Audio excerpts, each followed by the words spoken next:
At the graduation party in Lagos, the music was loud, the decorations were beautiful, and the whole family had gathered to celebrate. But it quickly became clear who they were really there for, not Mbalanel, but her younger sister, Thembika.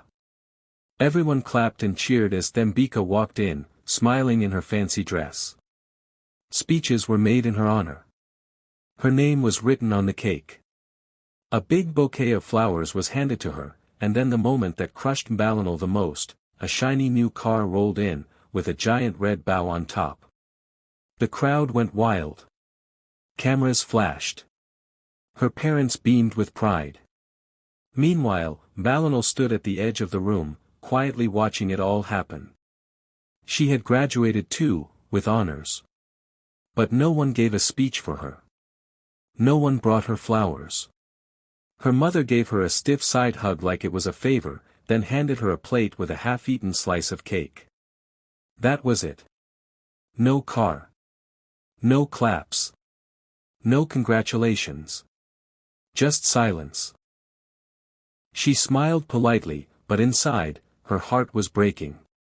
She had worked hard, stayed up late studying, and pushed herself for years. But in her family's eyes, she was always second best. The forgotten daughter. The invisible one. And yet, even in that moment of hurt, something inside her started to burn, not just sadness, but a fire. A quiet promise, they'll see me one day. From the time she was a little girl, Mbalanel lived in the shadow of her younger sister, Thembika. It wasn't just once or twice, it was her whole life. Every time someone visited their home, they smiled at Thembika first. "What a beautiful child," they'd say. "So full of energy." They'd hug her, praise her, take pictures with her. And Mbalanel? They would just nod and say, "She's so quiet." Some would even whisper that she was too dark or too serious. It didn't matter that Mbalanel always brought home good grades or helped around the house without being asked. To everyone around her, Thembika was the star. Thembika had lighter skin and a loud, fun personality that made people laugh. She loved being the center of attention. At school, she had many friends, and teachers adored her confidence. At home, their parents always showed her off like a trophy. They'd dress her up, take her out, and post her pictures online with long, loving captions. Meanwhile, Mbalanel sat in her corner, her nose in a book, quietly watching from the background.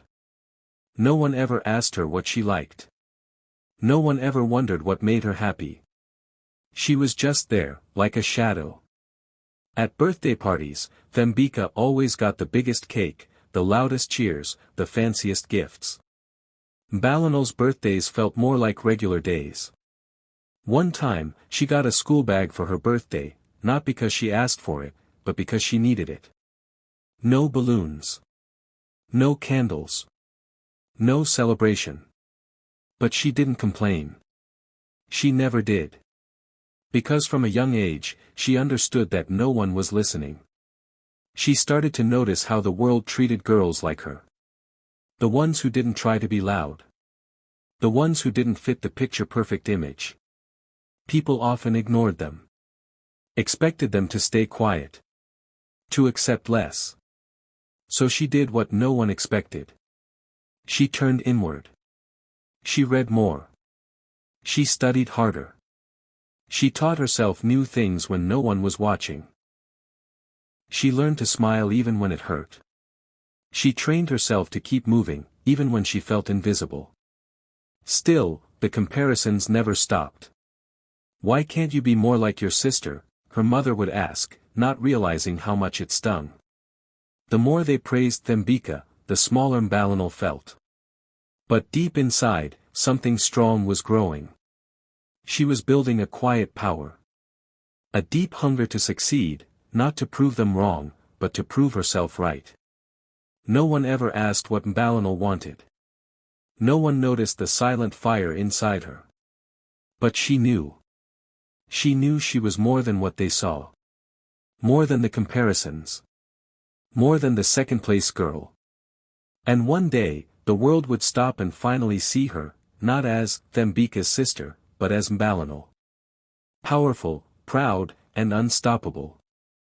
While everyone was busy watching Thembeka live her best life, no one noticed what Mbalanal was doing behind the scenes. Thembeka was always out, at parties, events, brunches, or posing for pictures. Her parents clapped for her every move, even if it was just a new hairstyle. Friends hyped her up, and social media loved her. She was loud, confident, and always surrounded by people. But Mbalanal? She was alone, and she liked it that way. She wasn't chasing applause or likes. She was chasing something bigger. Every night, while the house was quiet, Mbalanal stayed up with her laptop, eyes locked to the screen. No one knew she was teaching herself to code. No one saw her watching YouTube tutorials on how to build apps. While Thembeka scrolled through Instagram, Mbalanal was studying digital marketing, learning how to trade online, and figuring out how to make money without anyone's help. She didn't sleep much. She didn't go out. She was building something, slowly, silently. She saved every cent. While Thembeka spent her allowance on clothes and nails, Mbalanal used hers to pay for software, cheap data plans, and online courses. She was focused. Even when no one believed in her, she kept going. Even when no one clapped for her, she kept pushing. And then, one day, her app went live. At first, it got a few clicks. Then a few shares. And suddenly, it blew up. People across Africa were downloading it. Tech blogs were writing about it. Investors were reaching out. Her inbox was full of messages asking for meetings. And still, her family had no idea. Her parents didn't know that while they were busy bragging about Thembeka's new influencer deal, their other daughter had just built something that could change the future. At dinner, no one even asked her how her day was. They just talked about Thembeka, again. Mbalanal smiled and nodded, her heart full of secrets and quiet victories. Not because she wanted to hide it, but because she had learned not to expect anyone to care. And that was okay. Because she wasn't doing it for them. She remembered all those moments growing up, the side eyes, the silence, the times she was skipped, overlooked, forgotten. All those moments gave her fuel. They didn't break her, they built her. While the world praised her sister, Mbalanal was building her own empire, one click at a time. No one saw the long nights, the failures, the bugs in her code, the tears she wiped alone. But those nights shaped her. Made her stronger. Smarter. More powerful than she ever imagined. She wasn't trying to be famous. She was trying to be free. Free from comparison. Free from needing approval. Free to be her own version of successful. And even though no one noticed her then, she knew her time was coming. The girl they ignored was now the woman the world would soon remember. Mbalanal was no longer in the dark. She was the light. The sun was shining, the music was loud, and everyone was smiling at the graduation party. But Mbalanal felt like the world had gone quiet inside her.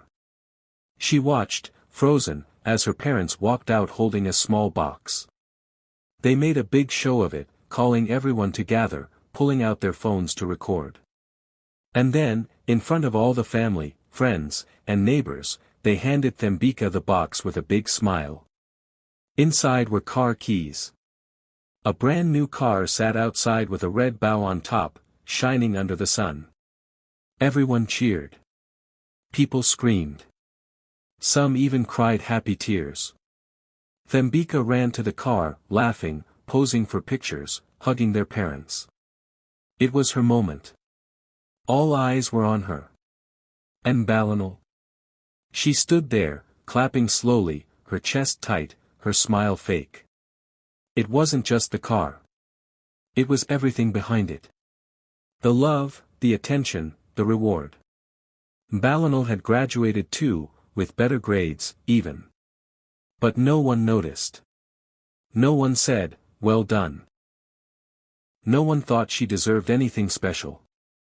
Just a stiff hug from her mother, a quick, "You did well," and half a slice of cake that was already melting. It broke something in her, but not in the way anyone expected. She didn't cry. She didn't scream. She just stayed quiet, like always. But deep inside, a switch flipped. Something burned. That was the moment Balinal promised herself, never again. That night, while the party videos were still going viral in the family group chat, Balinal sat in her room, the lights off, laptop open. She stared at her screen for a long time. Then she opened her bank account. She looked at the numbers she had saved over months, every little cent she had earned trading, every payout from her app, every dollar she had refused to waste. It was all there. Quiet proof of how far she had come. Her hands didn't shake. Her heart didn't doubt. She picked up her phone and called a number she had been keeping for a special day. The number of a man she had met online, a silent investor who had once told her, "When you're ready, call me." She was ready now. They spoke for over an hour. She asked questions like a boss. She talked business with confidence. She explained her vision like she had done it 100 times. Because she had. Just not out loud. And when the call ended, she smiled, a real smile this time. Not because of what she had heard, but because of what she had felt: control. Power. Direction. The car wasn't the problem. The problem was being treated like she didn't exist. But that pain had done something unexpected. It didn't break her. It lit a fire in her soul. One that no applause could put out. One that would drive her faster and further than any car ever could. Thembika got keys that day, but Balinal? She unlocked her future.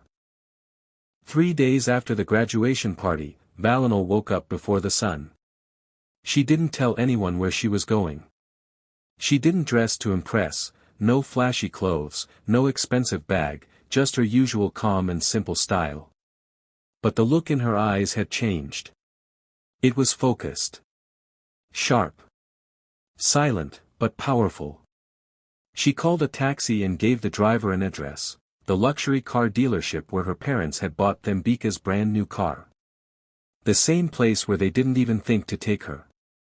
But today, Balinal wasn't walking in as a forgotten sister. She was walking in as a woman with a mission. The glass doors opened, and cool air greeted her as she stepped inside. Salespeople looked up, gave polite smiles, but none of them rushed to help her. She didn't look like someone about to spend money. Just another young woman, maybe browsing. Maybe dreaming. No one could guess she had come to change everything. She walked to the front desk and asked to see the owner. The receptionist blinked, confused. "Do you have an appointment?"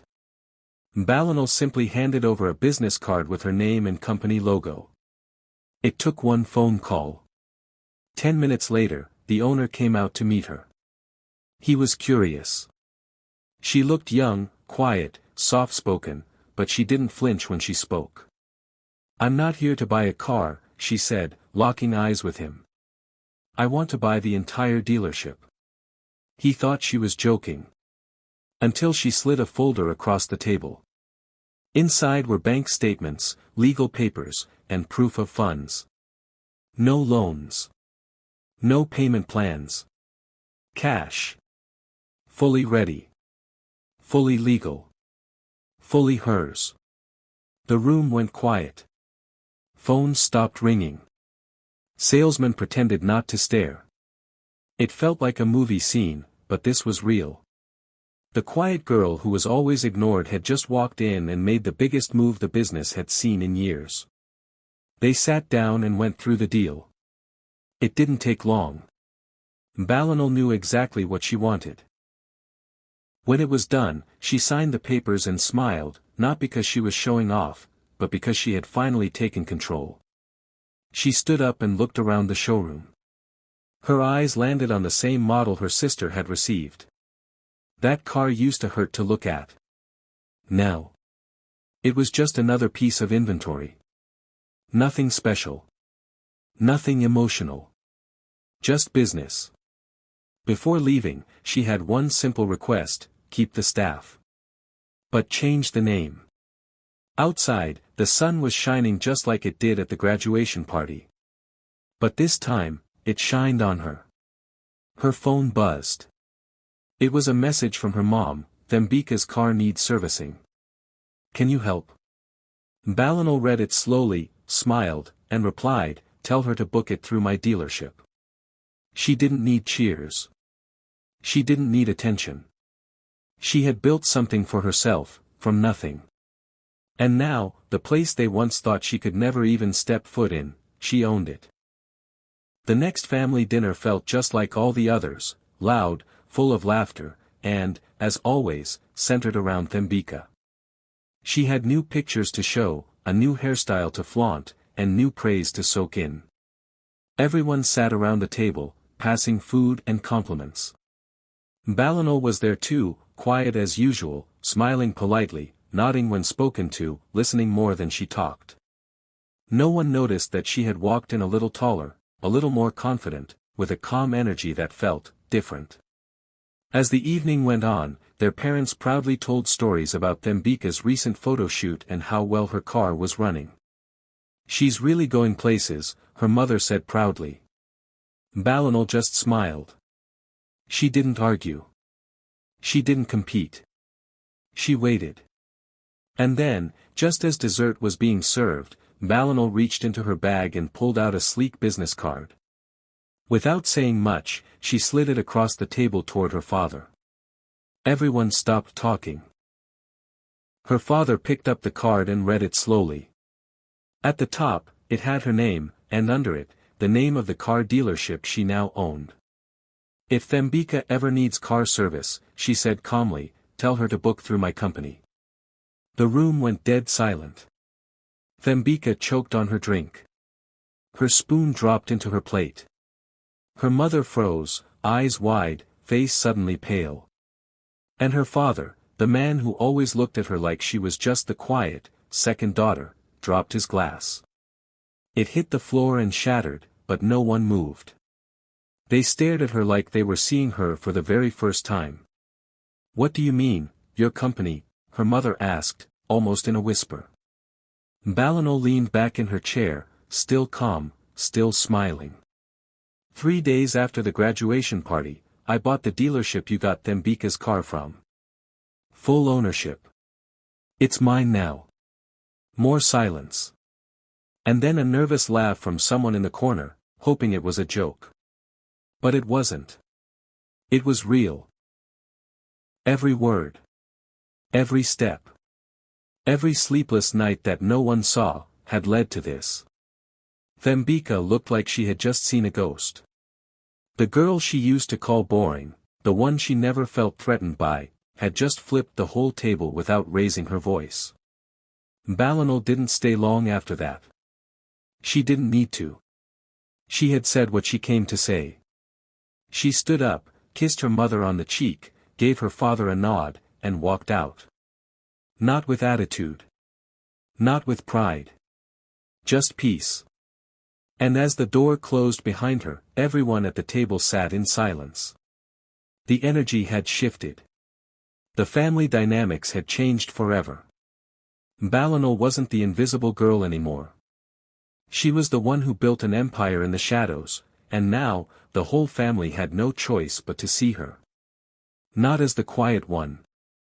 Not as the second place. But as the boss. Balinal didn't wait for anyone to clap. She didn't need a round of applause or shocked gasps to feel proud of herself. She had already lived through years of being overlooked, years of being the one who was hugged out of obligation and forgotten right after. She had gotten used to sitting in the background while Thembika got all the love, the praise, the shiny gifts. But now, things were different. She had built something big, not for show, not to prove anything to anyone, but for herself. For every moment she felt small. For every time they said she wasn't enough. As she walked away from that family dinner, there was no anger in her steps. Just power. Quiet power. The kind that doesn't scream but shakes the room. The kind built from silent nights of working while others partied, from swallowing her pain and turning it into purpose. She didn't need their attention anymore. She had something better, her own respect. They used to call her, too quiet. Now they were too stunned to speak. They used to ignore her ideas. Now they would need appointments to talk business with her. Balinal wasn't the second-best daughter anymore. She was the boss. The one who owned the dealership, the one who turned rejection into a reason to rise. No more side hugs. No more crumbs. Balinal had arrived, not just seen, but untouchable. And the best part? She did it all without needing anyone to clap for her.